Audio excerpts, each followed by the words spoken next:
Buenas tardes, señores estudiantes, ¿pueden escucharme?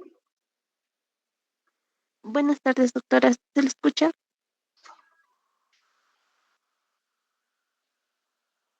Hola, ¿pueden oírme? Buenas tardes, doctora. Sí, se le escucha.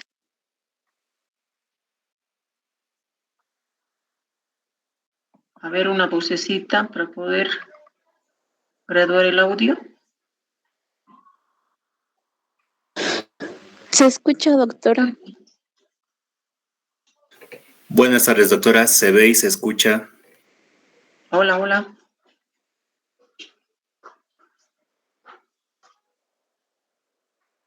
Hola.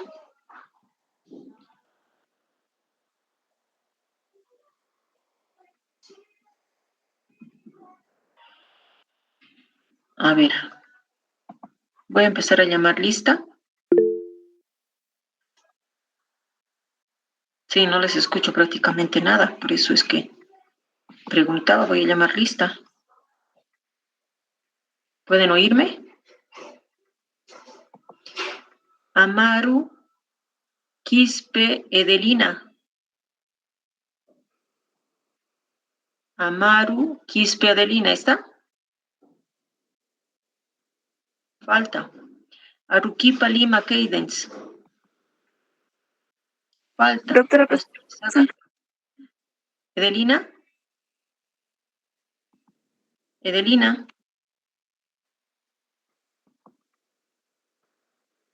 Edelina Maru.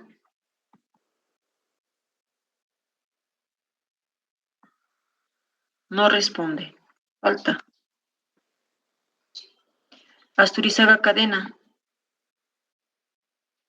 Falta. Caballero Churata. doctora. ¿Sí? Sí, termine de hablar porque no le escucho nada. Caballero Yulisa. Caguaya Mónica. Falta. Camberos Karen. Falta. Cerdano Mamani Mary. Falta. Chaiña Gisette. Cerdano está presente. Ok. Chaina Gisette. Buenas tardes, doctora. Presente. Ok, buenas tardes. Chávez Lenny. Falta. Chejo Cocarico. Buenas tardes, doctora. Presente. Buenas tardes. Copajir Adrián. Presente, Falta. doctora. Buenas tardes. Copajir Adrián. Ay, buenas tardes. Adrián.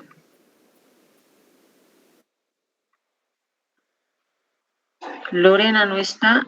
Adrián está presente. Doctora, Uzi. Carla Lorena. presente, doctora. Joaquira Quispelis. Joaquira Quispelis.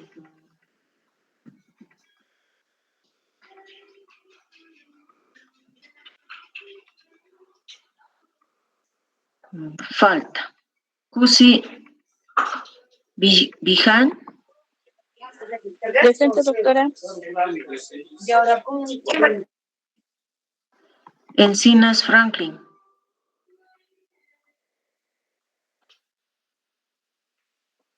Falta. Flores Gisbel. Presente, doctora. Gutiérrez Quispe. Presente, doctora. Buenas tardes. Buenas tardes. Herrera Catherine. Presente, doctora. Buenas tardes. Buenas tardes. Guaycho Diana. Presente, doctora. Buenas tardes. Buenas tardes. Ibáñez Ana Patricia. Falta. Machaca Mamani Camela. Presente, doctora. Buenas tardes. Buenas tardes. Mamani Flores Eva. Buenas tardes, doctora. Presente. Buenas tardes. Mamani Quispe Franz. Falta. Mamani Ramírez Lisset. Falta. Manzanera Acarapi. Buenas tardes, doctora, presente. Buenas tardes. Luz Manzanera. Maita Mamani Alicia. Presente, doctora. Ok. Nina Choquel Josué. Josué. Falta. Pablo Magalí. Buenas tardes, doctora, presente. Buenas tardes. Paredes Adrián. Buenas tardes, doctora, presente. Buenas tardes. Patsy Jorge. Buenas tardes, doctora, presente. Buenas tardes. Poca Mamani. Brian. Buenas tardes, doctora, presente. Buenas tardes. Poma Boris. Buenas tardes. Poma Luz. Buenas tardes, doctora, presente. Buenas tardes. Kenta Grace. Buenas tardes, doctora, presente. Buenas tardes. Salinas Quispe Buenas tardes. Fabiola. Perdón, Quispe Fabiola. Presente, doctora. Buenas tardes. Quispe Buenas Fabiola. tardes. Exacto. Salinas Judith. Buenas tardes, doctora, presente. Buenas tardes. Sirpa Huanca. Buenas tardes, doctora, presente. Buenas tardes. Sirpa Tania. Buenas tardes, doctora, presente. Buenas tardes. Tankara Yesenia. Falta. Ticonas Macías. Buenas tardes, doctora, presente. Buenas tardes. Ticona Araceli. Falta. Tintaya Manfred. Falta. Torres Carlos. Falta. Valdés Ancasi. Presente, doctora, buenas tardes. Buenas tardes. Vargas Ana. Falta. Vargas Sergio. Buenas tardes, doctora, presente. Buenas tardes. Venegas Joana. Buenas tardes, doctora, presente. Buenas tardes. Vilca Colque. Buenas tardes, doctora, presente. Buenas tardes. Yugra Cristian. Presente, doctora. Buenas tardes. Buenas tardes. Total 49 que están en la lista. Doctora, buenas tardes. Disculpe, entré un poco tarde. No sé si me podría anotar. ¿Cuál es el apellido? Kawaya Kisbert Mónica Jessica. Kisber Mónica Jessica. Pero no se vaya porque voy a volver a llamar. Ok, ya está corregido. Doctora, yo, Gracias. Encinas Lima Franklin. ¿Perdón? Encinas Lima Franklin. A ver, Encinas. Sí. Encinas Franklin. Perfecto. Doctora. Corregido. Gracias. Muy bien. Buenas tardes, doctora. Perdón. Lenny Chávez Mendoza, por favor. Mendoza. El primer Chávez apellido, Chávez. A ver, vamos a buscar a Chávez rápidamente. Mendoza Leni.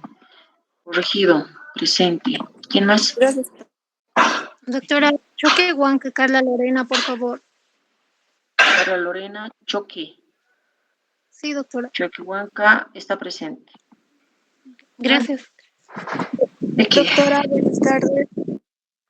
Lisette, apellido.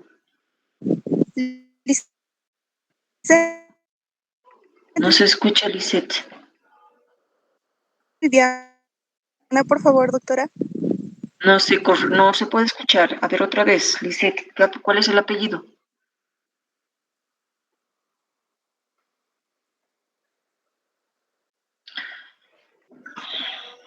Doctora, es la compañera Mamani Ramírez Lizeth Viviana. Es que su señal. Mamani Ramírez Lisette Vivi. Ya. Corregido, presente. Gracias por la aclaración. Muy bien. Hasta ahí quedamos. Voy a volver a llamar cualquier momento al azar. Bueno, presentarme. No hemos tenido clases de inauguración, ¿no? Soy la doctora Chipana, jefe de la cátedra de ginecología, Doctora. salud sexual reproductiva.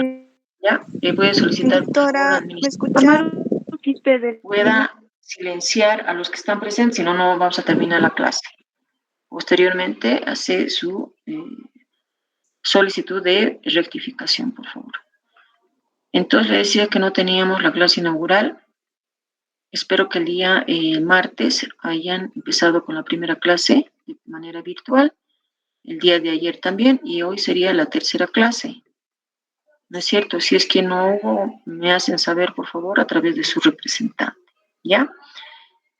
Vamos a tratar de avanzar lo más rápidamente posible y poder aclarar sus dudas en cuanto a los días, cronogramas, que tengan dudas. Vamos a hablar un poquito al respecto, la modalidad de calificación. Si nos alcanza, vamos a hablar aquello. De lo contrario, lo vamos a dejar para ya la próxima semana. La clase ya es presencial, ya no es virtual, ¿no? Y tal vez decirles, adelantarles un poco de lo que podemos hablar posteriormente, es que la asistencia a las clases es obligatoria. Tienen puntaje adicional de 3 puntos al parcial. Y eso ayuda bastante porque son 3 puntos, ¿no? Entonces yo les recomiendo que puedan asistir a las clases teóricas que vamos a tener, ¿no? Muy bien, entonces voy a cortar mi cámara y vamos a empezar con la presentación. Me avisan si ven en sus pantallas las diapositivas. ¿Lo pueden ver? Sí se ve, doctora. Se ve, doctora. Ya. Quiero saber si avanza la diapositiva. Voy a tratar de ampliarlo. ¿Avanza la diapositiva? Sí, doctora. Sí, doctora. Perfecto. Entonces vamos a empezar. Primeras 2 clases hablaron sobre anatomía. Sí, ¿Les doctora. presentaron? El doctor Menéndez y la doctora y lo va a recuperar mañana porque tuvo imprevistos. Ayer me comunicó. A ver, veremos si vamos a poder correlacionar, porque las clases tienen correlación, secuencia. Entonces es importante que se dé la clase, ¿ya? Entonces me avisan con tiempo si no ha sido ok. Bueno, ahora vamos a continuar entonces con la presentación que hizo el doctor Menéndez referente a la embriología del aparato genital femenino. ¿Cuál es el objetivo de esta clase? Es conocer los aspectos más importantes, más interesantes desde un punto de vista, tratemos de hacerlo desde un punto de vista clínico en cuanto al desarrollo embriológico del aparato genital femenino. Entonces, en estas 2 diapositivas o fotos que ustedes observan, son genitales externos, ¿sí? Femeninos, y en ambos se trata de poder diferenciar cuándo son los genitales internos y cuándo son los genitales internos. Cuando nos referimos a aquellos genitales que se puede apreciar con los ojos en una posición adecuada de la paciente para poder explorar esos genitales externos. Quiere decir que a través de los ojos, con una exploración tan sencilla, no vamos a poder observar los genitales internos porque estos genitales se encuentran dentro de la cavidad pélvica. Así lo expresa la anatomía, ¿no?, de la mujer en cuanto a sus genitales. Entonces, es importante conocer de dónde es el origen, de dónde vienen los genitales externos, cómo se han formado y cómo se ha formado el útero con sus trompas de falopio, los ovarios tendrán un solo origen, más la vagina tendrán un solo origen. Importante conocerlo, porque a través de eso también vamos a poder entender las malformaciones que se van presentando. En el desarrollo embriológico hay un periodo indiferenciado y un periodo que sí se puede diferenciar los genitales. Aquí, por ejemplo, vemos, parece una masa, ¿no? Este es un embrión que tiene sus partes anatómicas y aquí podemos observar los genitales y no se los puede diferenciar. No sabemos físicamente si es mujer o si es varón. Pero desde un punto de vista genético, el cariotipo, sí, ya está determinado el sexo. De este bebito, de este embrión que estamos viendo, ya está determinado el sexo. Si será mujer o si será varón o si será hombre. Pero después hay un periodo de diferenciación. Ya algunos textos dicen a partir de las 12 semanas ya se puede diferenciar claramente, viendo los genitales externos, quién es mujer, quién es varón. Y ahí, con diferentes colores, podemos poder apreciar las características anatómicas que presentan los genitales, ¿no? Y cómo van desarrollando en su etapa de diferenciación a la etapa de diferenciación. Si recordamos un poco lo que también avanzaron en embriología, la ovogénesis y la foliculogénesis, que es muy importante poder entender la formación de los gametos femeninos. Pero lo más importante es poder diferenciar cómo se van originando los espermatozoides y los óvulos, si es lo mismo o tienen alguna diferencia. Se dice que la producción de los espermatozoides comienza con la pubertad. En cambio, en la niña, en la mujer, comienza durante el desarrollo embrionario. Se forman los gametos ya en el desarrollo embrionario. En cambio, en el varón se necesita la pubertad para la producción de los espermatozoides. El varón produce gametos durante toda la vida. Es por eso que un hombre, 60 años, 65 años, sí, sigue produciendo gametos. Y tiene también la mayor probabilidad de poder tener más hijos. Es por eso que cuando se casa con una mujer joven, la mujer joven se embaraza, porque el varón todavía produce espermatozoides. En cambio, la mujer nace con un número determinado de gametos. Está definido desde el momento que nace y no va a existir más producción de gametos. Tercera diferenciación es de que cada célula germinal, cada célula madre, se van a formar 4 espermatozoides. En cambio, la célula germinal, la célula primitiva de la mujer, solamente va a formar un solo óvulo. Y esas son las diferenciaciones importantes de estas dos génesis. Aquí podemos ver de una manera esquemática cómo se van desarrollando las diferentes etapas del desarrollo de los gametos femeninos. Llega a una madurez completa y está lista para ser penetrada por el espermatozoide. Y cuando se produce la fusión de ambos gametos que son maduros, ¿sí?, se forma el nuevo ser. Y ese nuevo ser se denomina huevo o se denomina cigoto. ¿Sí? Entonces, ambos hacen una fusión de una carga genética importante para definir el sexo, y en este caso, el sexo femenino, donde el espermatozoide tiene cromosoma X y tiene cromosoma Y, y para que se desarrolle o se establezca la sexualidad de la mujer, tiene que ser su cromosoma X. A eso se refiere la ovogénesis. En cambio, la foliculogénesis se refiere al desarrollo de los folículos a través de una célula primordial. Aquí tenemos las diferentes etapas del desarrollo hasta lograr un folículo maduro.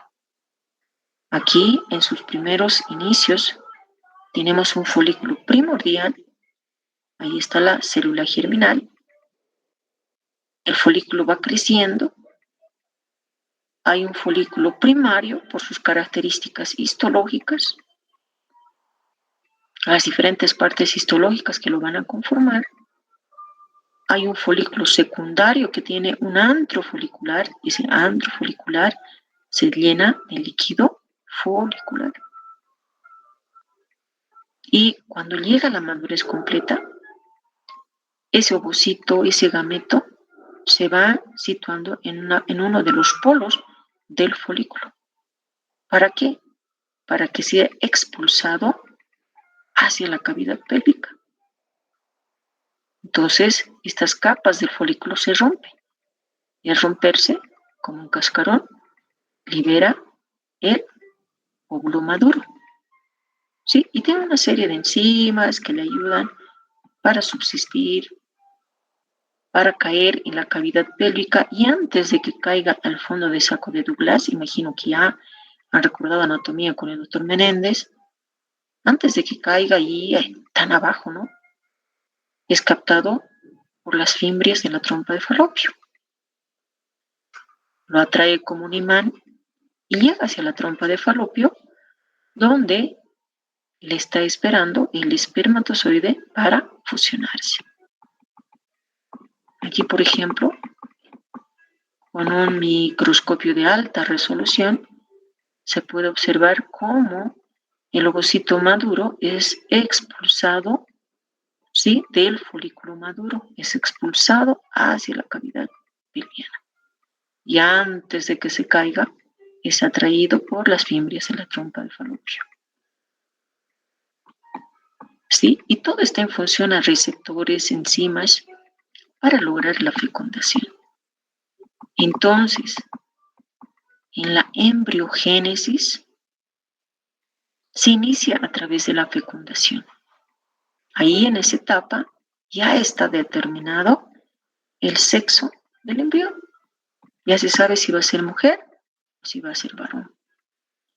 Y en esa primera semana después que se ha producido la fecundación y a través de varias segmentaciones o divisiones,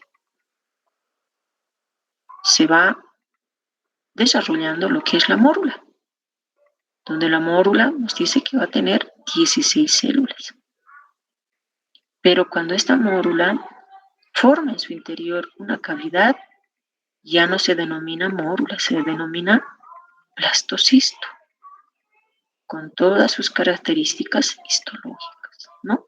Y eso ocurre en la primera semana de la fecundación. Y todo esto no se produce en un solo sitio, está ahí estático, ¿no? Una vez que es expulsado, se fusiona y posteriormente tiene que ir transportándose a través de la trompa de falopio y tiene que llegar en su forma de blastocisto a la cavidad uterina. Porque si no llega en su forma de blastocisto a la cavidad uterina, puede ser que en la misma trompa se quede y se implante. Y ahí vamos a tener un embarazo ectópico. Está de tal manera programado que cuando cae a la cavidad uterina, tiene que llegar en su forma de blastocisto. ¿Y dónde se va a implantar? Generalmente en la línea media, muy cerca del fondo uterino, en su cara posterior. Es ahí donde se va a implantar. Y otras veces se implanta en la cara o en la pared anterior de la cavidad uterina. Es por eso, desde un punto de vista ecográfico, cuando ustedes tengan la oportunidad de leer, los que van a realizar práctica o estamos realizando la práctica, una de sus actividades que tienen que hacer durante la visita médica o si están en emergencias es observar, leer, analizar e interpretar un informe ecográfico. Y ese informe ecográfico hay que correlacionarle con las fotos que acompañan al informe ecográfico. Y allí claramente van a poder leer que la placenta dice, la placenta de inserción fúndica, placenta de inserción o de implantación baja, placenta de inserción anterolateral o anterior. Quiere decir que en su formación de blastocisto, ¿sí?, está preparado para implantarse en la mucosa uterina.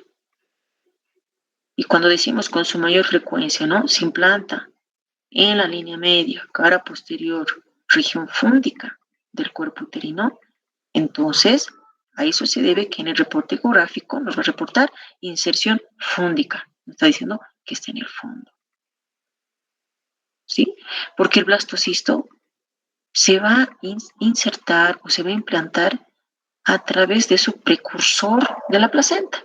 ¿Y cuál es el precursor de la placenta? Es el trofoblasto. ¿sí? Aquí tenemos, fíjense, estas células de color verdecito, el citotrofoblasto, y aquí que hay un acúmulo de color verde de las células acumuladas en forma de espigas, es el sincitio trofoblasto. Entonces, el citotrofoblasto y el sincitio trofoblasto son los responsables de perforar la mucosa endometrial, la mucosa uterina, para implantarse. ¿Y por qué se tiene que implantar?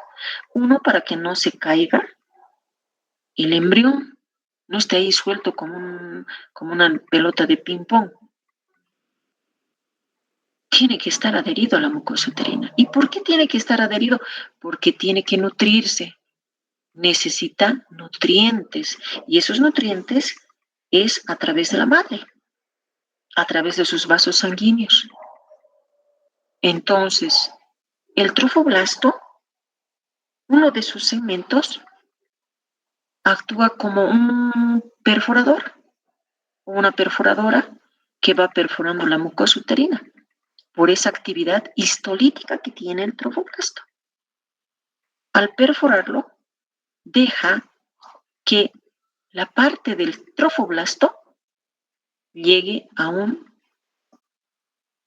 vaso sanguíneo que está dejando o está formando un lago sanguíneo.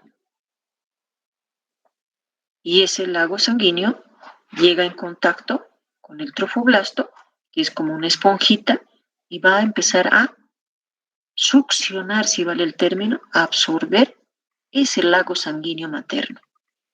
Y ese lago sanguíneo materno tiene proteínas, tiene nutrientes, tiene anticuerpos, vitaminas, enzimas que le ayudan en el desarrollo del bebé. Tiene oxígeno, por lo tanto el bebé necesita oxigenarse para asegurar su desarrollo, su crecimiento y su vitalidad. Entonces, eso es lo que ocurre cuando el embrión llega a la cavidad uterina en su forma de blastocisto. ¿Sí? Aquí podemos ver una imagen, ahí son los capilares maternos, los lagos sanguíneos, y esta parte del trofoblasto llega para absorber y de esa manera se nutre. Entonces, ¿qué ocurre con el huevo muerto retenido? Debido escuchar, ¿no? Y van a escuchar con frecuencia en ginecología. Huevo muerto retenido. El bebé se ha muerto. Ya no tiene vitalidad. ¿Y pero qué ha pasado? Porque ya no se ha nutrido. Uno, la infección. Lo otro, que ya no existe ese flujo sanguíneo materno que le nutre al bebé y ahí se murió. Otro ejemplo, en la amenaza de aborto. En la amenaza de aborto, esta implantación, este trofoblasto se desprende de la mucosa uterina. ¿Y por qué se ha desprendido? Por contracciones del útero, por procesos infecciosos, ¿no? Entonces, los vasitos que se ha conformado esta unión del trofoblasto con el lago materno se desprende y empieza a sangrar. Y al sangrar, por algún lado, la sangre tiene que filtrar. Entonces, muy pegadito hacia la pared uterina, busca una vía de salida. Y la vía de salida o vía de drenaje es el cuello uterino y se va exteriorizando por la vagina y por la vulva. Y es así que la mujer siente en la truza de su ropa interior o en una toalla higiénica, ya siente manchas de sangre. Y esas manchas de sangre cada vez se hacen más grandes, más profundas, y la toalla o el calzoncito está totalmente mojado. Quiere decir que ese desprendimiento ha hecho que los vasos sanguíneos se rompan y empieza a filtrar la sangre, ¿no? Ahora, dependiendo de ese porcentaje de desprendimiento del trofoblasto, va a depender la vitalidad del bebé. Si se ha desprendido 10%, 20%, quiere decir que otras conexiones entre la madre y el bebé sigue llegándole nutrientes, oxígeno, proteínas, etcétera, vitaminas, anticuerpos. Todo le llega en el embarazo. Pero si el desprendimiento es 50%, quiere decir que 50% de probabilidad de que viva unos días más, unas semanas más, o que el bebito fallezca. Eso desde un punto de vista embriológico, estamos hablando de embriones pequeños. ¿Y qué pasa con los embriones o los fetos grandes, que se dice feto a partir de las 8 semanas y un día? 8 semanas para abajo nos referimos embrión. 8 semanas para arriba nos referimos feto. ¿Qué ocurre entonces con la placenta previa? Quiere decir que la implantación no es fúndica. Esta implantación del trofoblasto se dio en la parte inferior, en el cuello uterino. Ahí se ha implantado, ahí ha logrado perforar la mucosa uterina y ahí ha encontrado un lago uterino y se ha ido nutriendo. Y la placenta creció, primero está abajo y después está el bebé, lo que no debería ser. Es por eso que apenas tenga unas contracciones la mamá, hace que esa placenta empiece a sangrar. Y sangra no gotitas, son medio litro, 1 litro, 2 litros, inclusive sin presencia de dolor. En el abrupcio también es otro ejemplo. El desprendimiento de la placenta normoinserta, embarazos grandes, embarazos mayor a 22 semanas. De igual manera, eso se refiere a eso se debe la muerte del feto. Se muere el bebé. ¿Sí? A ver, otro ejemplo que también podríamos referirnos. Sufrimiento fetal. Riesgo de pérdida de bienestar fetal. Quiere decir que el estado de ese bebé está alterado, está en riesgo de complicarse, de fallecimiento. El bebé está pidiendo auxilio. ¿Qué significa? Es un bebé grande porque está dentro del vientre materno y empieza a pedir auxilio. ¿Por qué? Porque la frecuencia cardíaca está bajando. Y cuanto más baja, menos oxígeno le llega, menos nutrientes. Y el bebé se está asfixiando. Al igual que las personas que ingieren raticida, los órganos fosforados, antes de fallecer, ¿qué ocurre? Hay relajación de esfínteres. Orinan, defecan involuntariamente. El bebito, de igual manera, defeca. Y esa defecación hace que el líquido amniótico ya no es clarito, ya no es como el agua, cristalino, sino ya es verde. Ahí nos está indicando que el bebé está asfixiándose. Entonces, qué importante desde un punto de vista clínico entender la importancia de la implantación en su forma de blastocisto. Ese blastocisto, el lugar que se va a implantar, vamos a poder pronosticar qué va a ocurrir con ese embarazo. ¿Será una cesárea? ¿Será un parto? ¿Está sangrando? ¿Es una amenaza de aborto? ¿Cómo hay que cuidarlo? ¿Cuáles son las causas que haya producido ese desprendimiento? Entonces la ginecología es muy hermoso. Hay que entenderlo, hay que seguirlo desde un principio. Y la obstetricia también, solamente que la obstetricia es más estresante, ¿no? Es más estresante. Cuando ustedes vayan de internos van a ver del estrés al que me estoy refiriendo. Entonces, en la segunda semana, aquí decíamos, en su forma de blastocisto se tiene que implantar esa mórula, ese blastocisto ya no es tan redondito. Cada vez se va formando como una especie de disco. ¿Ya? Y en la formación en su forma de disco, ya va presentando dos partes importantes, el epiblasto y el hipoblasto. En otras palabras, el ectodermo y el endodermo. Continúa el desarrollo embriológico del bebé. Y en el medio que vemos de color amarillo, a la tercera semana aparece el mesodermo, entre ambas hojas. ¿Ya? Y este mesodermo, cuando aparece, empieza la gastrulación. Podemos ver en la tercera semana, se desarrolla el mesodermo que corresponde a la gastrulación. Entonces, ¿qué queremos decir con esto? Fíjense, aquí se puede observar mucho mejor esa forma de disco que tiene el embrión, ¿no? Entonces, en el mesodermo, en la gastrulación, se van presentando una serie de segmentaciones de ese mesodermo. El mesodermo paraxial, el cordón nefrógeno, la hoja intermedia, la hoja lateral, ¿sí? Y para hacerlo un poquito más sencillo, aquí podemos ver qué se origina del mesodermo en la gastrulación. Del notocordio aparecen los cuerpos vertebrales, del mesodermo paraxial se forman las somitas, que son alrededor de 40 somitas. La hoja intermedia o denominada cordón nefrógeno se va a originar el aparato urinario. De la hoja lateral se va a dividir en la esplagmopleura y en la somatopleura. ¿Sí? Aquí tenemos esas partes que estamos haciendo la descripción, ¿no? A eso se denomina gastrulación.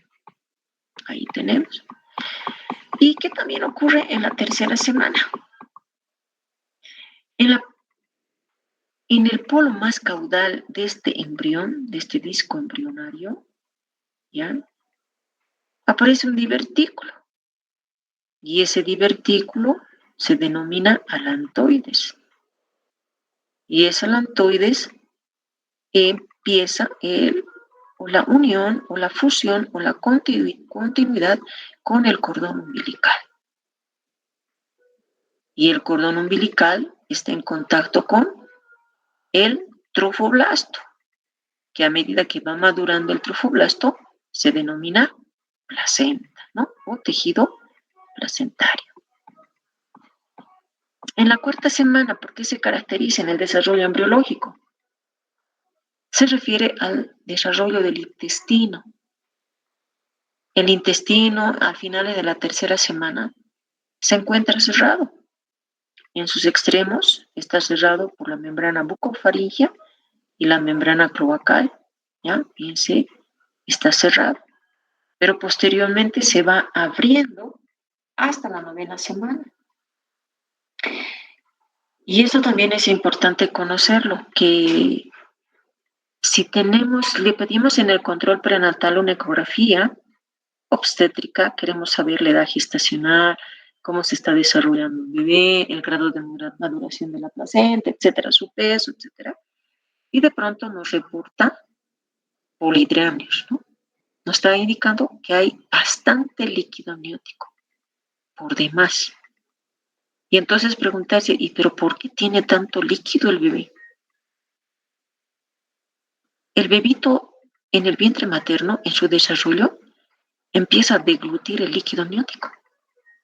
Se lo traga y también lo elimina.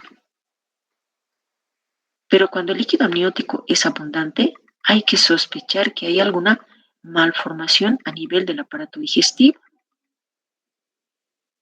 Lo más frecuente es encontrar la atresia esofágica. Entonces el bebé no deglute, no traga. Por lo tanto, habrá bastante líquido amniótico. O puede ser lo contrario, que la ecografía nos reporte poco líquido. El líquido amniótico está disminuido. Entonces, decir, ¿por qué está disminuido? ¿Qué ha pasado? Indagamos.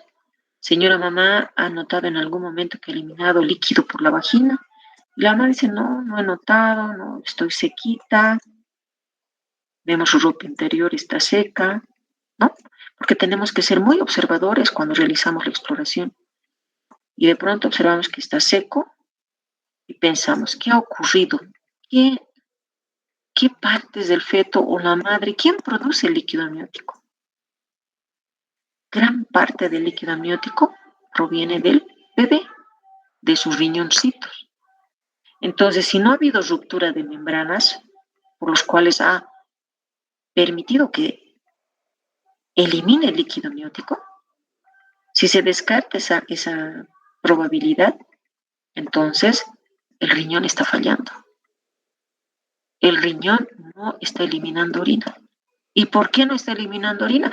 Puede ser de que le falte un riñón. Puede ser que tenga malformaciones los riñones.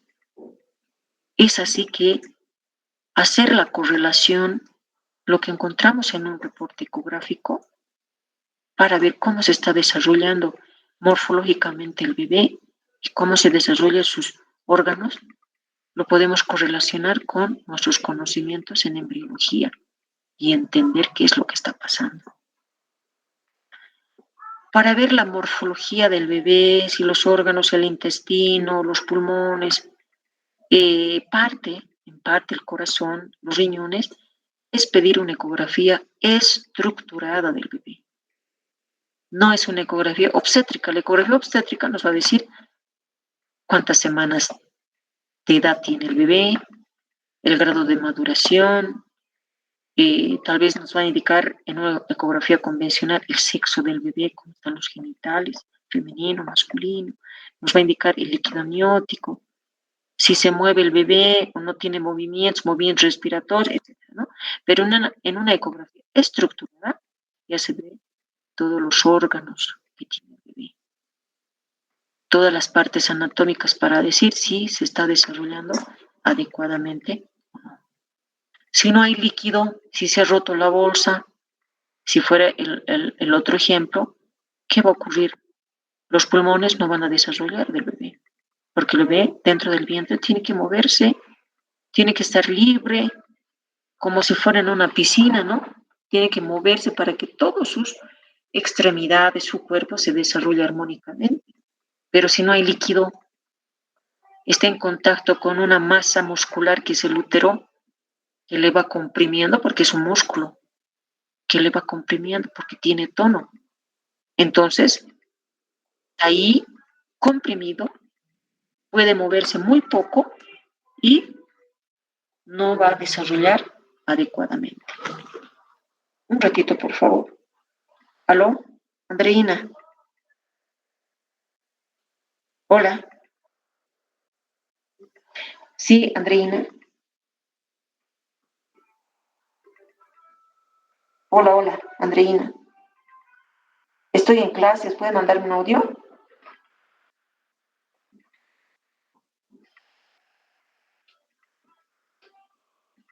Andreina, mándeme un audio, por favor, si es urgente, estoy en clase.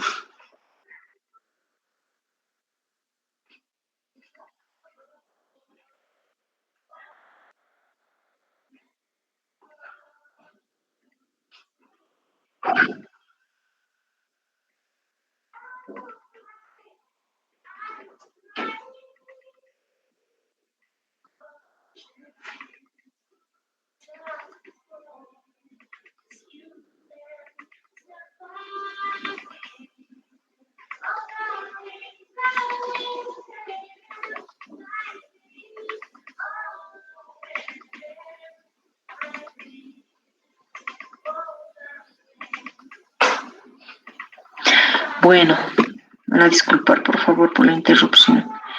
Entonces, es importante conocer ese desarrollo embriológico. En la 5ª semana se produce el espolón, ¿ya? El espolón perineal que podemos observar. Y se divide el espolón en una membrana urogenital y una membrana anal. Y aquí lo podemos ver. La membrana urogenital, y ahí está el seno urogenital y la membrana anal. De la membrana del seno urogenital, que se van a formar los genitales externos, ¿ya? Y ahí vemos la desembocadura de los conductos de Wolff, ¿ya? Seguimos entonces, en la 8ª semana se delimita, dice, el seno urogenital desembocando los conductos de Wolff. Ahí lo tenemos nuevamente, y la diferenciación de la membrana urogenital y la membrana anal. Y ahí también se va a encontrar la desembocadura de los conductos de Müller, que tiene otro origen. Y aquí podemos observar en la 3ª semana ya del desarrollo del aparato urinario. Desde el punto de vista embriológico en ginecología, es muy importante tener el conocimiento desde su desarrollo embriológico, es el aparato urinario y el aparato genital femenino, porque se encuentran muy relacionadas, ¿no? Si ustedes recuerdan anatomía, los genitales externos están en relación con la uretra. La vagina está en relación con el trayecto uretral y también parte de la vejiga. El útero, que es un órgano genital interno, está en relación. Su vecina es por delante la vejiga y por detrás está el intestino grueso, es decir, el recto. Entonces, por eso es importante conocer muy bien el aparato urinario. Entonces dice que en la tercera semana el cordón nefrógeno, que es del mesodermo, ¿no?, se divide en nefrotomas. Y los nefrotomas se denominan pronefros, mesonefros y metanefros. De estos, ¿qué es lo más importante conocer? Conocer que los pronefros y mesonefros, estos nefrotomas, van a desaparecer. Son formaciones transitorias, pero que en realidad el aparato urinario se va a originar a través del metanefros. Es ahí donde va a empezar el desarrollo o el origen del aparato urinario. En un corte transversal, aquí podemos observar de una manera más de mejor observación y panorámico cómo a nivel de la cresta genital por delante se encuentra la desembocadura de los conductos de Wolff y los conductos de Müller. Por eso las vías urinarias con los genitales están íntimamente relacionadas, ¿no? Luego tenemos que por detrás, en la parte anterointerna, ¿sí?, en la parte anterointerna del espolón perineal o de la cresta genital, se encuentra el origen de la cápsula suprarrenal, ¿ya?, que también es importante observar. Aquí, nuevamente en la quinta semana, aparece el metanefros, dice, y ahí se origina lo que es los uréteres y la pelvis renal. Seguimos avanzando. En la octava semana nos dice que el mesonefros regresiona, lo que decíamos, las formaciones son formaciones transitorias, van a regresionar y sus túbulos quedan incluidos en el aparato genital. El conducto de Wolff forma un divertículo ureteral que junto a la dilatación de esa pared posterior del seno desembocan los uréteres. Entonces, el origen principalmente nos indica que es a través del metanefros. El desarrollo urogenital desplaza hacia arriba los orificios ureterales que se abren en la vejiga. Nos está indicando prácticamente el desarrollo de las vías urinarias. Los conductos de Wolff lo hacen en la uretra y en el extremo delantero se cierra para formar el uráculo, ¿no? Eso, bueno, no es tan importante. ¿Qué ocurre ahora con el desarrollo del aparato genital femenino? En la tercera semana, ¿sí?, el periodo de indiferenciación del origen de los ovarios, la gónada decíamos que es similar en ambos sexos, ¿sí? Esas células primordiales inicialmente darán origen en los gametos y donde van a originarse, donde van a aparecer en el saco vitelino. Es ahí que las células del saco vitelino, las células primordiales, van a migrar hacia la cresta gonadal o hacia la cresta genital. Y las células germinales primordiales posteriormente se albergan en los cordones sexuales para desarrollar las gónadas. ¿Qué ocurre en la quinta semana del periodo de indiferenciación? Los genitales internos, dice, las vías genitales primitivas, tienen la misma conformación en ambos sexos. Se producen en un engrosamiento del epitelio celómico que cubre la cara interna del mesonefros denominado la cresta genital. Ahí decíamos la cresta genital, ¿no?, que está en la parte más antero-interna y más arriba está la desembocadura de los conductos de Wolff y también los conductos de Müller. En la sexta semana, la cresta genital prolifera y se forman los cordones sexuales. Estos cordones sexuales se anastomosan y van a formar una red o van a formar una red.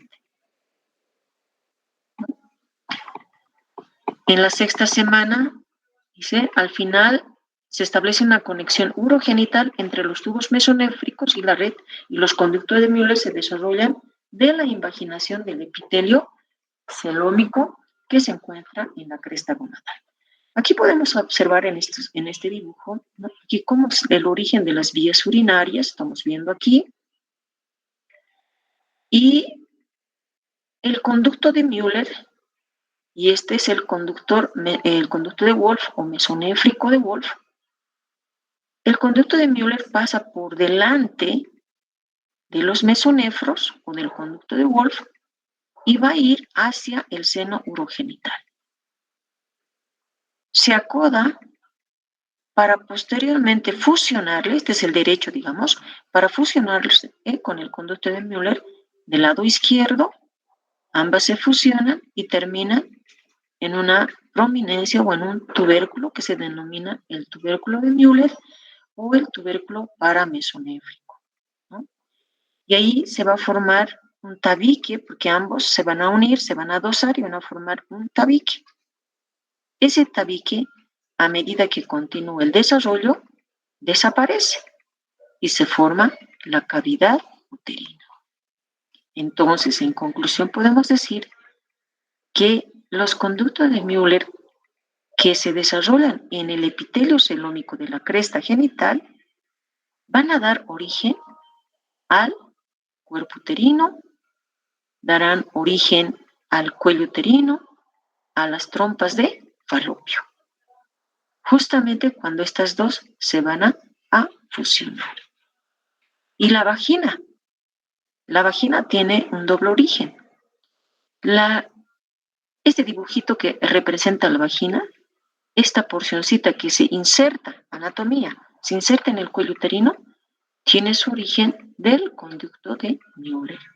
Pero el resto de la vagina, que es un conducto largo, profundo, extenso, amplio, ¿sí? Tiene el seno urogenital.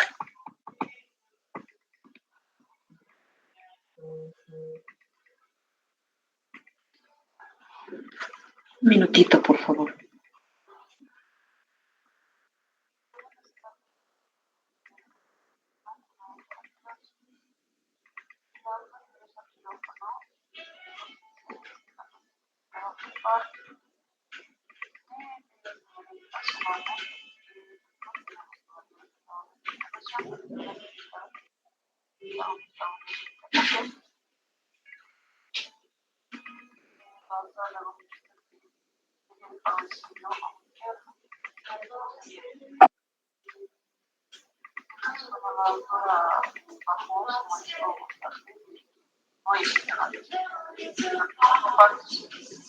Además en este momento tenemos una claro,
Bueno, doctorita, primero tranquilita y gracias por darme la información.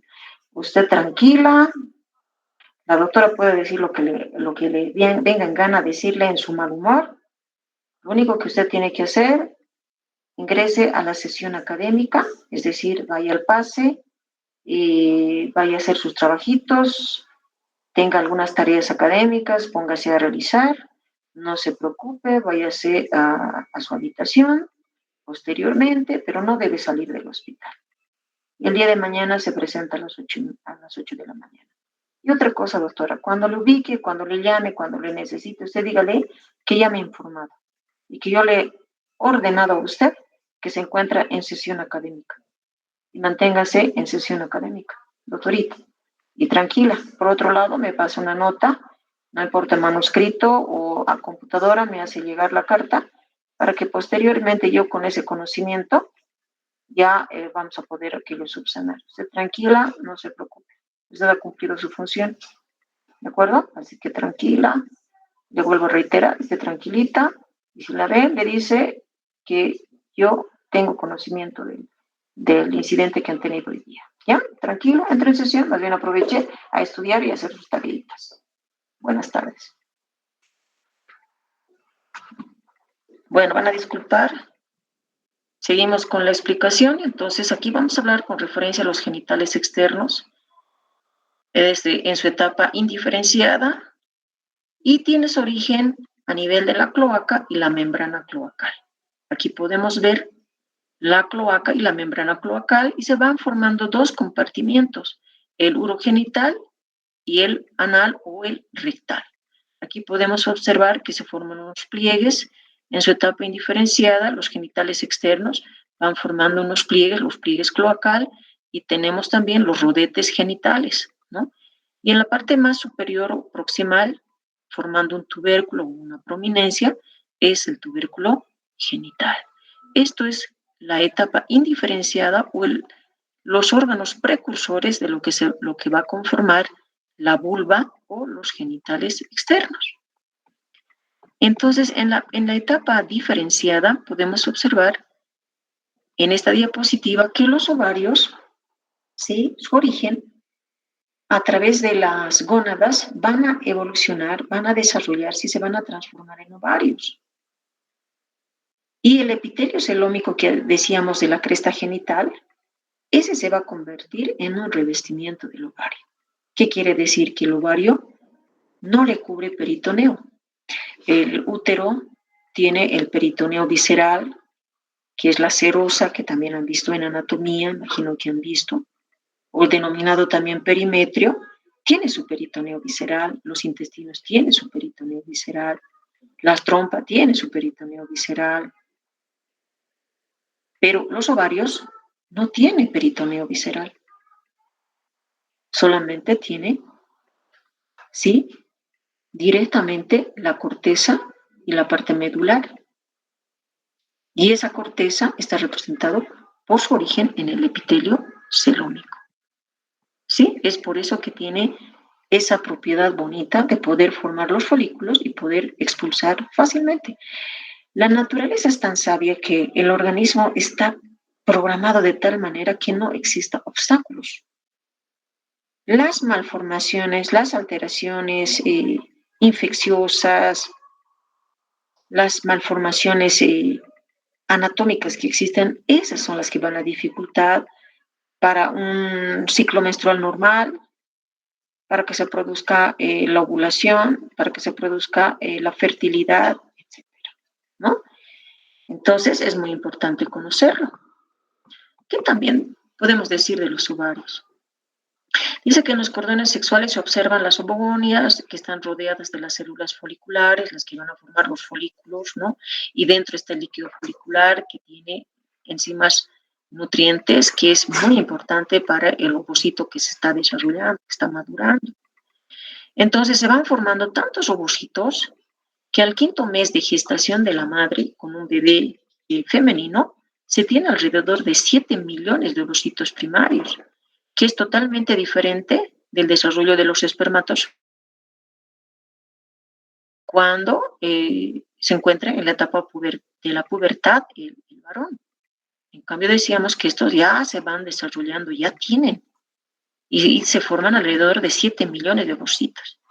Y cuando la niña nace, tiene alrededor de 2 millones de ovocitos. Muchos de esos ovocitos se mueren, se atrecian, desaparecen, se reabsorben. Y las que quedan en la etapa de la pubertad son 400.000. Y de estos 400.000, solamente 400 a 500 llegan a madurar como óvulos secundarios.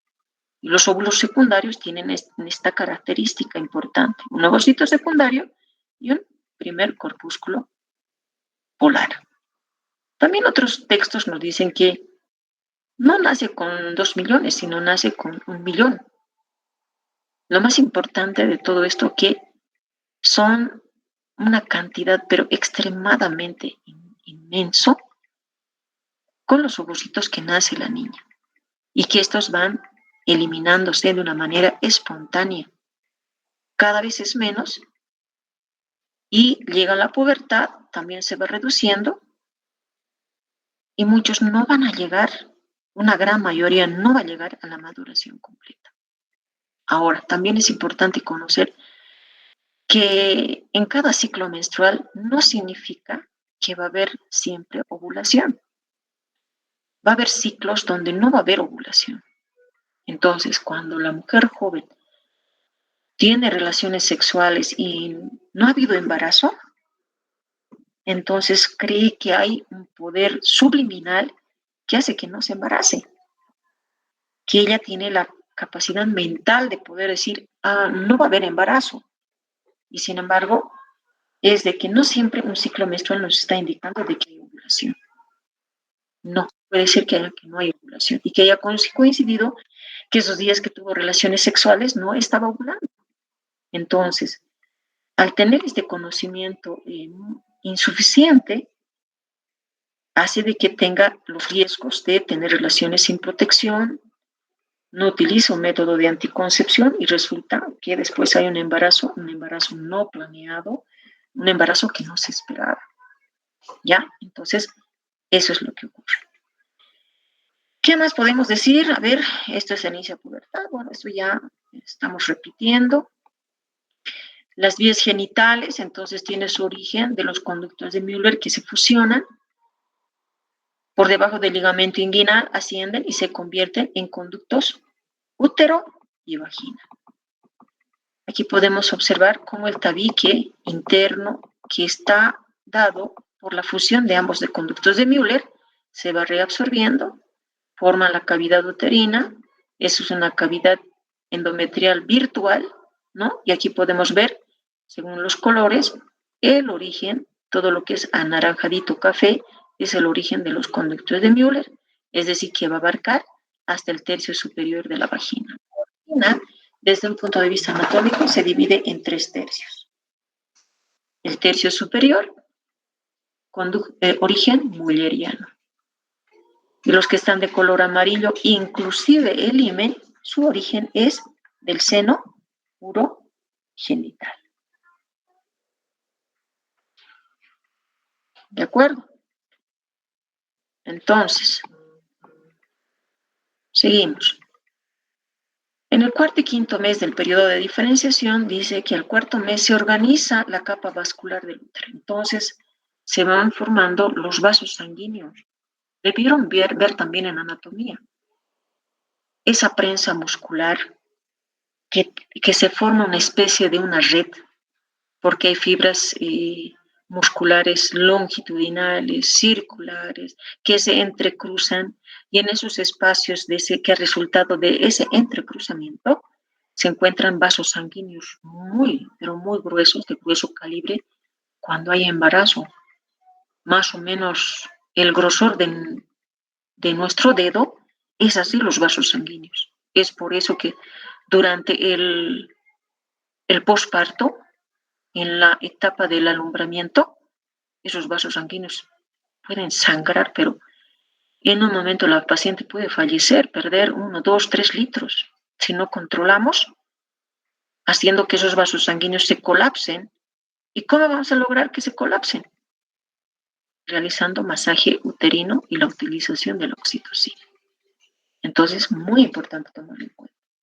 Al quinto y el sexto mes se conforma el complejo muscular del miometrio primitivo. Algunos provienen de las trompas, es decir, que las trompitas también tienen sus fibras musculares y le proporcionan el patrón muscular del cuerpo uterino.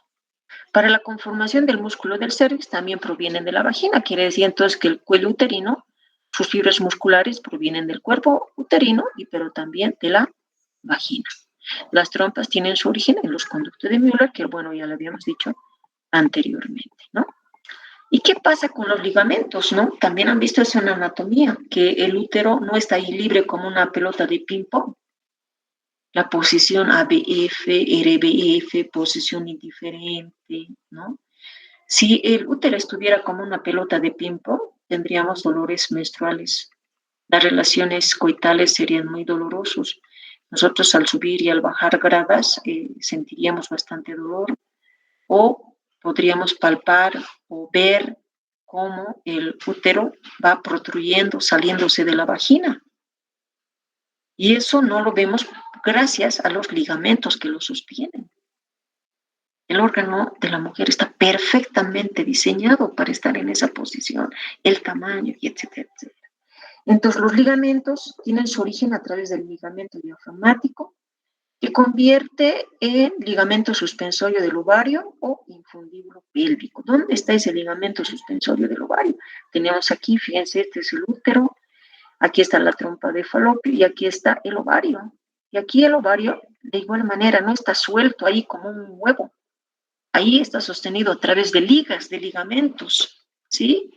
Y el ligamento suspensorio tiene su origen del ligamento diafragmático y lo sostiene de tal manera que permita asegurar tanto la fecundación con la maduración, el transporte y la recepción de la trompa de falopio del óvulo para su fecundación, si no se caería aquí a la cavidad pélvica, estaría en el fondo de saco de Douglas y no ocurriría aquello.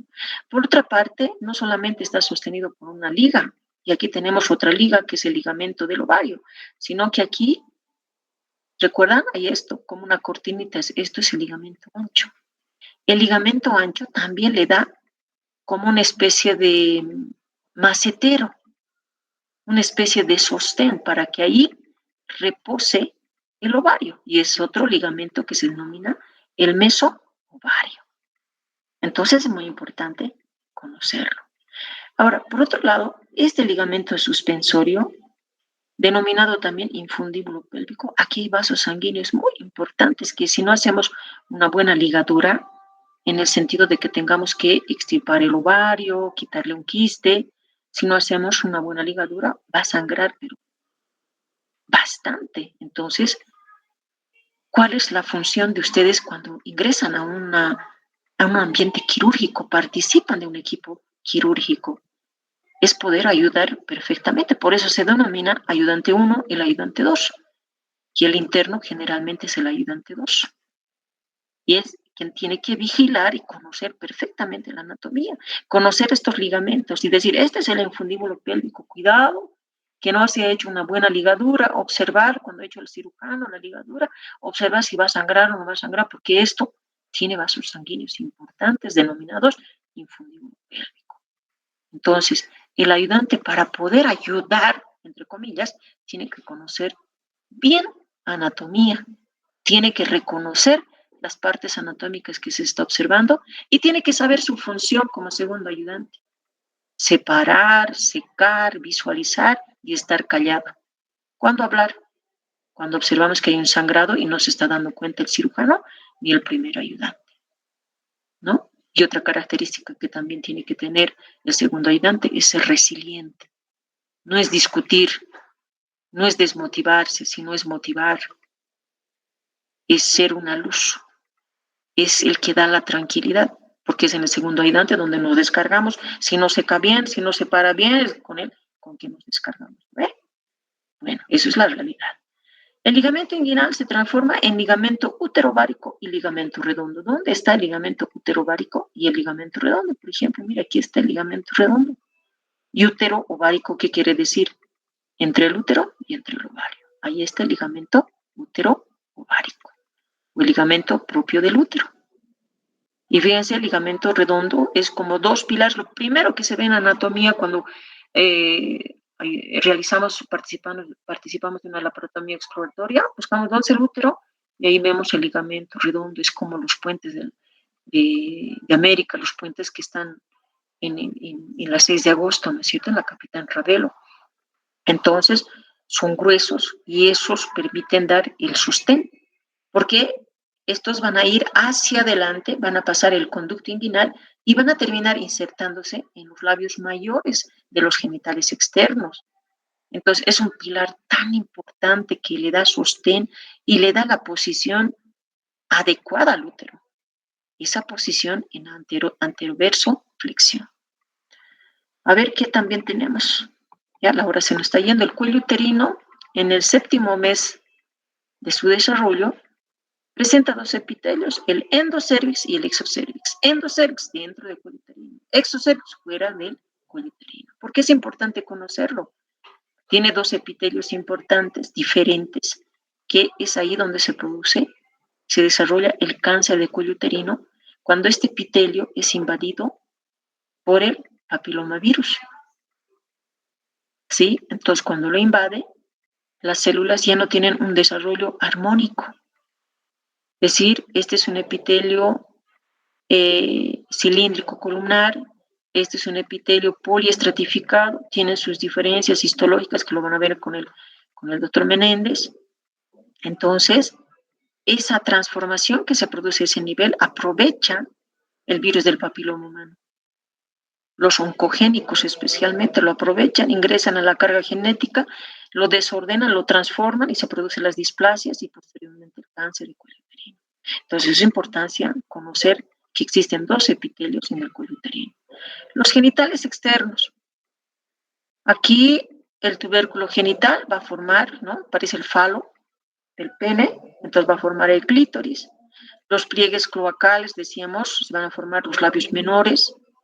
Los rodetes genitales, que es de color amarillo, van a formar los labios mayores. Es ahí donde se inserta el ligamento redondo. Entonces, cuán importante es cuidar estos labios mayores cuando hay un trauma genital. Importante ver y recordar que existe la inserción del ligamento redondo. Si este es lesionado, ¿qué va a ocurrir? Si se rompe el puente de las Américas en uno de sus extremos, se va a caer, por lo tanto el útero se va a caer también, va a haber prolapsos. El seno urogenital desarrolla las glándulas de Bartolino. Las glándulas de Bartolino, han visto desde el punto de vista anatómico, ¿sí? Se encuentran en esta región, más o menos. Su conducto excretor está en la cara interna de los labios menores, ¿sí? Y la glándula está en esta parte que estamos señalando con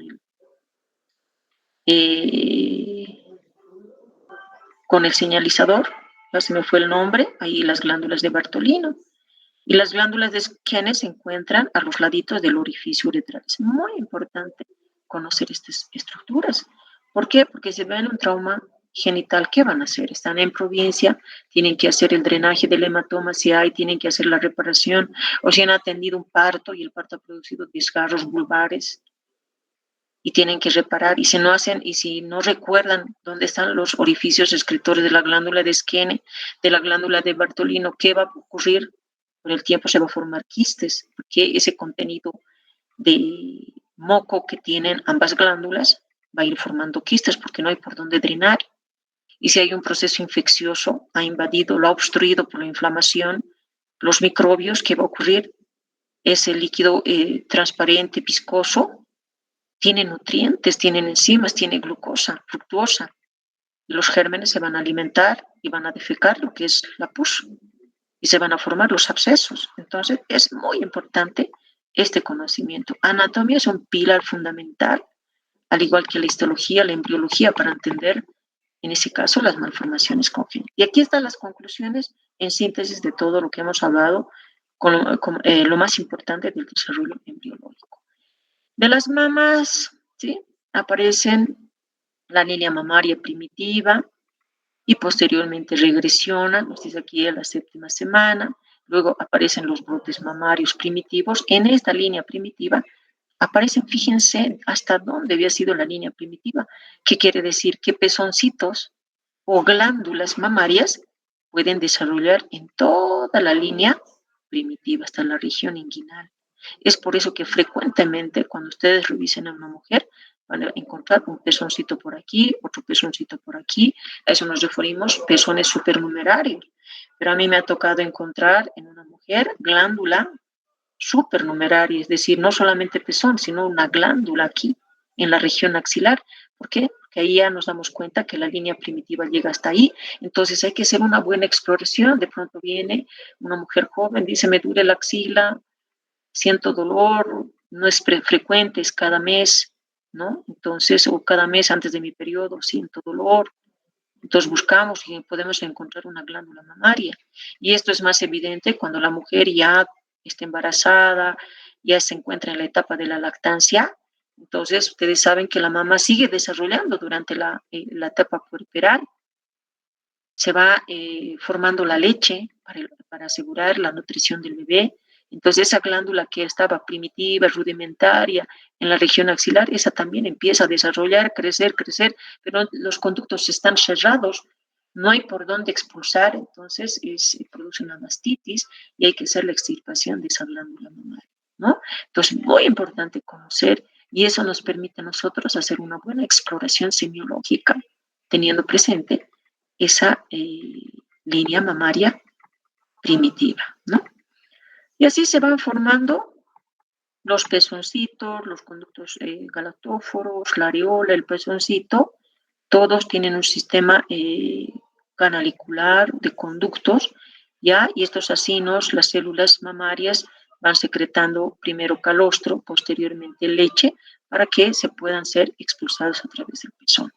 Esto es tan importante conocer, imagínense, son conductos tan finitos que si no se hace una buena extirpación, digamos, de un tumor, de un fibroadenoma que se ha formado, o un absceso de mama que es frecuente, esta gestión hemos tenido de pronto, mire, ya estamos en mayo y de pronto tuvimos unas 7 pacientes con abscesos de mama y que nosotros drenamos el material purulento que se ha ido acumulando por la infección y no tengamos presente esta unidad areola, mamaria y pezón.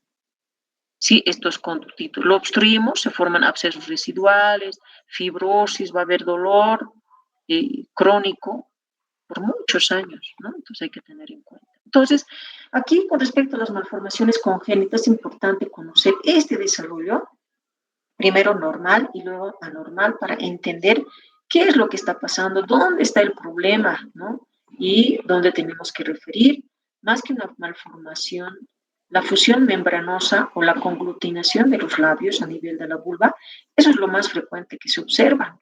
Fíjense, ahí tenemos una conglutinación, ahí no encontramos, fíjense, el vestíbulo está cerrado, los labios menores están adheridos, están adosados, y no se puede ver prácticamente un introito vaginal. Y eso en quienes observan es un hallazgo. Muchas veces la mamá, cuando de pronto ha realizado una observación al bañarle a su beba, ahí se da cuenta que no se observa el introito vaginal, está totalmente cerrado y recién sí lo lleva donde un médico pediatra para que le pueda orientar al respecto qué había ocurrido.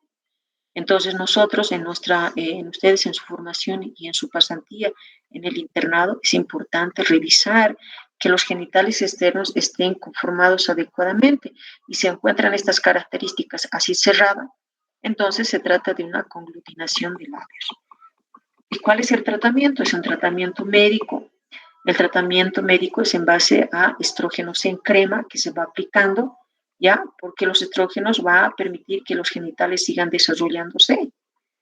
Entonces va a permitir que se separen los labios menores, pero a veces eso no ocurre, entonces se tiene un tratamiento quirúrgico y aquí podemos observar, lógicamente esto es con una anestesia general en la niña, ¿sí? Y mediante el uso de instrumentales de una manera hostil, se produce la separación de sus labios, ¿no? Va a haber un sangradito y posteriormente ya se tiene el introito vaginal conformado en la niña, ¿no? Entonces aquí podemos observar, fíjense cómo estaba unido y aquí se ha hecho la separación. Entonces es un tratamiento médico, no hay resultados, entonces es tratamiento quirúrgico. La lección aprendida es que se debe realizar una buena exploración. Otra malformación que se puede encontrar es el himen imperforado. Esto sí es una malformación. Quiere decir que el himen debería tener un orificio, ¿no? El orificio himeneal. Sin embargo, ese orificio está cerrado y ahí va a formar acumulación de mocos, acumulación de líquidos, de fluidos, de menstruación, si la mujer está ya en la etapa de la pubertad, es decir, cuando ya está con la presencia es decir, es la edad de la menarca. Entonces, como está el himen, está obstruido, está cerrado, no hay orificio, entonces cada ciclo menstrual está menstruando la mujer, pero no lo está exteriorizando hasta que llega a acumular, llega a su capacidad máxima, o la que era niña ya tiene sus 16 años, recién siente dolores, siente sensación de plenitud, ¿no? No hay menstruación, se preocupa, le llevan donde el médico ginecólogo y encuentra esto, un himen imperforado. No se ve, no hay la salida de la secreción, es decir, del flujo menstrual. Ya esto debería estar abierto, ¿no? Está totalmente cerrado. El tratamiento es quirúrgico, la incisión es hacer en esta forma como lo están viendo en cruz, y los bordecitos, para que no se vuelvan a unir, hay que separarlos, suturarlos en sentido evaginante, es decir, hacia afuera. Incisión en cruz y la sutura hacia afuera. Entonces, durante ese tiempo donde no se ha percatado tanto la misma paciente o la madre, no ha visto la exploración de la niña en la etapa de la pubertad, o muchas veces por el grado de cultura que existe en nuestro país, no es muy común que una mujer se revise los genitales, ¿no? Se mire en el espejo, vean si realmente está conformado o no. Entonces, no existe. Y las relaciones sexuales, desde hace muchos años, siempre lo hacen a oscuras, las luces tienen que estar apagadas, etcétera, ¿no? Eso es una forma cultural que tiene nuestra gente. Entonces, por eso que no se puede haber percatado que está totalmente cerrado a través de la membrana himenial, y cuando se hace la exploración se puede ver esa coloración violácea, negruzca, como la que estamos viendo en este caso. Las orejas del, bueno, los digo las orejas, o los labios menores, se jala como si fueran las riendas de un caballo para poder visualizar el himen. Y ahí podemos ver a través de la membrana esa coloración muy característica del himen imperforado en mujeres ya que están menstruando, pero que no se ve. Y esa menstruación que no se exterioriza se va acumulando en la vagina, se va acumulando en el útero, inclusive a través de la trompa, porque hay una conexión, una comunicación del útero con la cavidad pélvica a través de la trompa de falopio.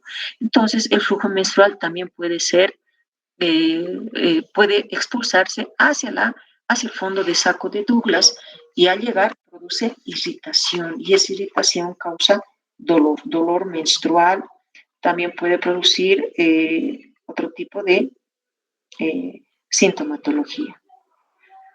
¿Y cómo se hace la solución? Dijimos tratamiento quirúrgico, hay que hacer la incisión, hay que suturar bien, ¿no? Y aquí, por ejemplo, este es un himen muy fibrosado, ¿ya? Eso también puede ocurrir por procesos inflamatorios, la idiosincrasia de cada mujer, y se tiene que hacer una buena separación, ¿no? de ese himen que se ha formado el orificio himenial, ¿no? Otra malformación, la ausencia de la vagina. No hay vagina. También puede verse, como ustedes han visto, el problema puede ser en el conducto de Müller, o el problema puede estar en el seno urogenital. ¿Sí? Entonces, la sintomatología por la que se va a caracterizar, si no hay vagina, ¿qué ocurre? No va a haber menstruación. Y cuando no hay menstruación, ¿cuál es el diagnóstico? Amenorrea primaria. La dispareunia, que tenga dolores durante las relaciones sexuales, que sean dolorosas, que no haya posibilidad de embarazo. Si no hay menstruación, pues tampoco hay embarazo. Y eso se puede observar en el síndrome de Meyer-Rokitansky. Y aquí tenemos, esta es una mujer, como ustedes ven, tiene la silueta de una mujer, tiene vello púbico, tiene las mamas están formadas, su contextura es femenina, pero no tiene menstruación, no hay vagina, el útero puede estar normal o puede ser que tenga alguna malformación, el ovario está funcionando adecuadamente, tiene función ovárica, quiere decir que hay ovulación, pero que no hay la posibilidad de menstruación.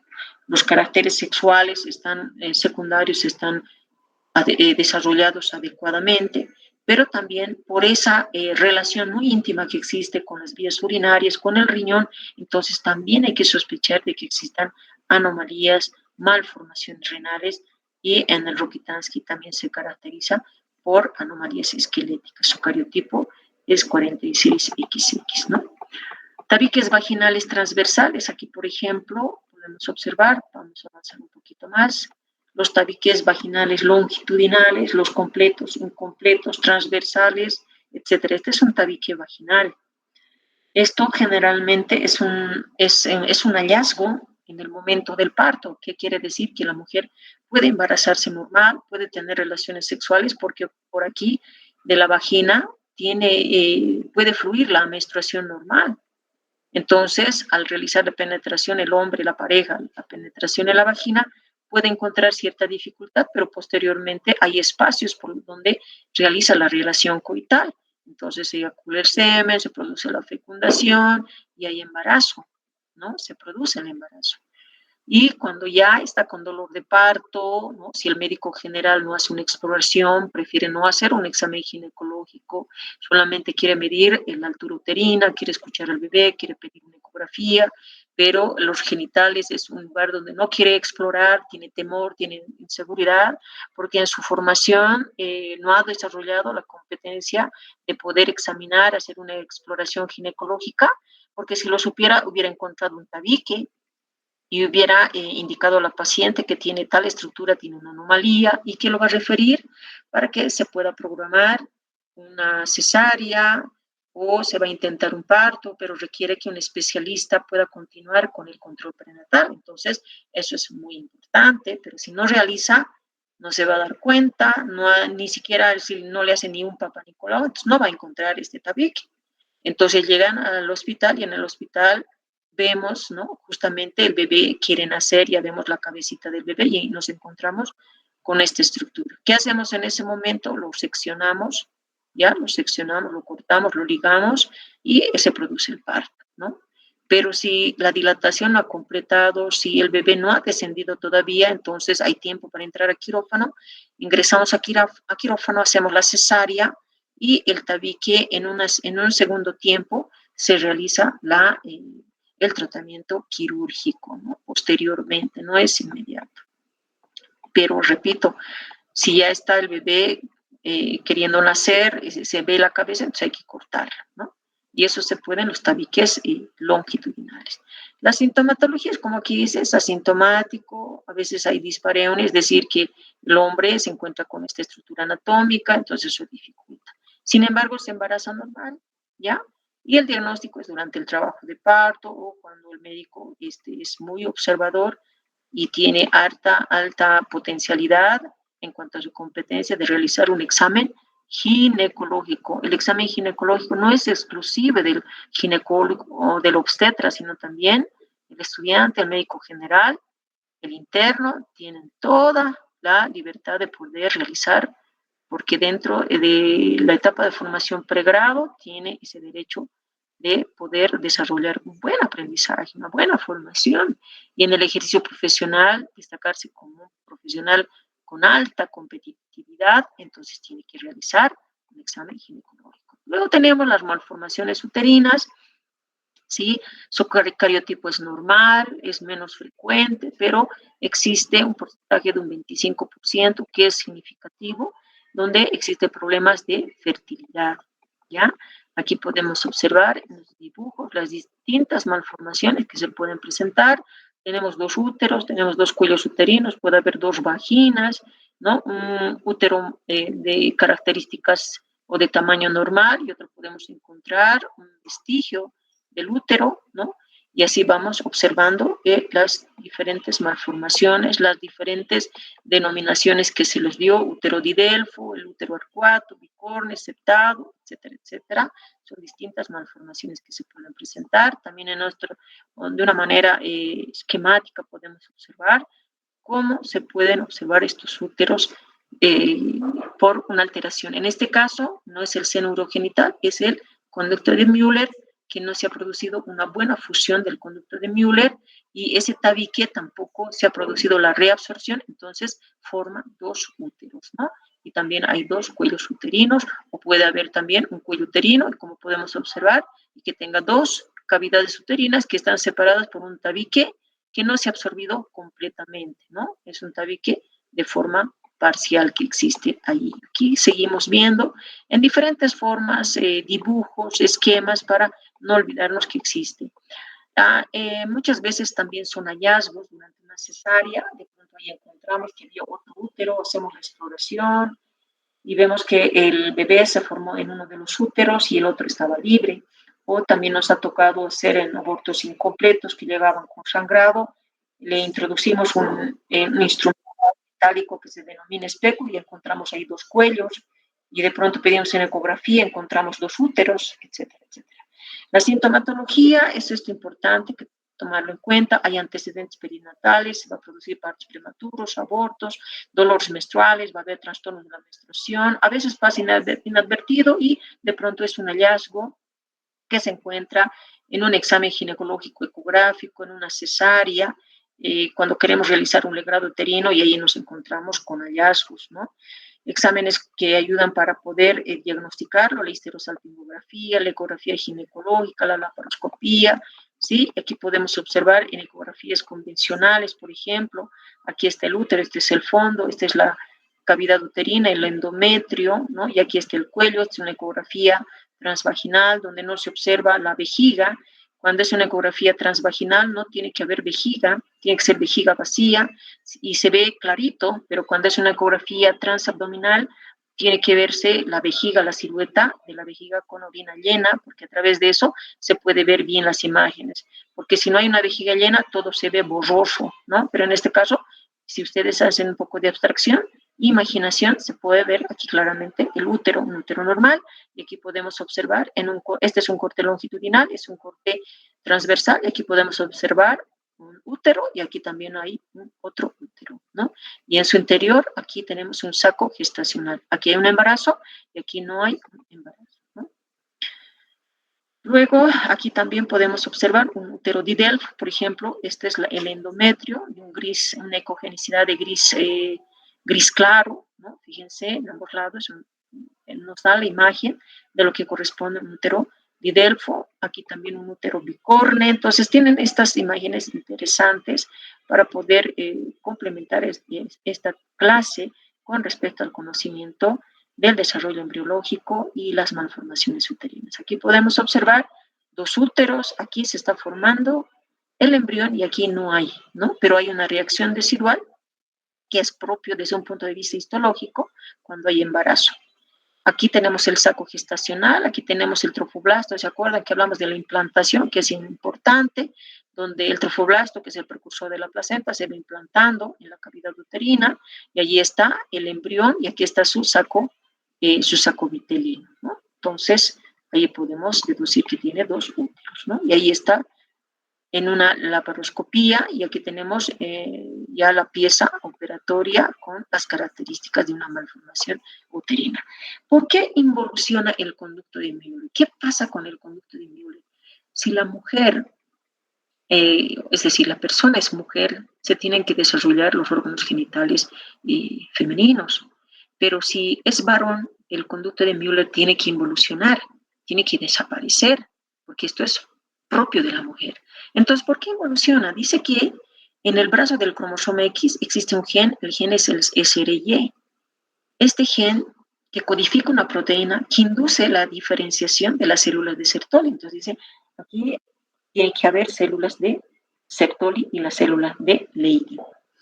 En cambio, el gen DAX1 se encuentra en el brazo corto del cromosoma X. ¿Quién tiene cromosoma X? Tiene la mujer y tiene también el varón, porque el varón tiene cromosoma X y cromosoma Y y cromosoma X. Entonces tiene ambos genes. Entonces el gen SRY inhibe al DAX1. Cuando es cromosoma X, dice, ¿no? Tiene DAX1, el gen SRY inhibe al DAX1, transformándolo, esa gónada indiferenciada en su etapa de indiferenciación, en testículo, donde existe el desarrollo de células de Sertoli y de Leydig. Entonces, entre estas dos células, las de Sertoli es la que produce la hormona antimulleriana, quiere decir en contra de los conductos de Müller. Entonces, al producir esta hormona antimulleriana hace que involucione, desaparezca el conducto de Müller. Y si desaparece el conducto de Müller, no va a haber útero, ¿sí? No va a haber parte de la vagina. La parte superior de la vagina no va a haber trompas. A eso se refiere, ¿no? La involución. Malformaciones de las gónadas, tenemos el síndrome de Turner, disgenesia gonadal pura, disgenesia gonadal mixta.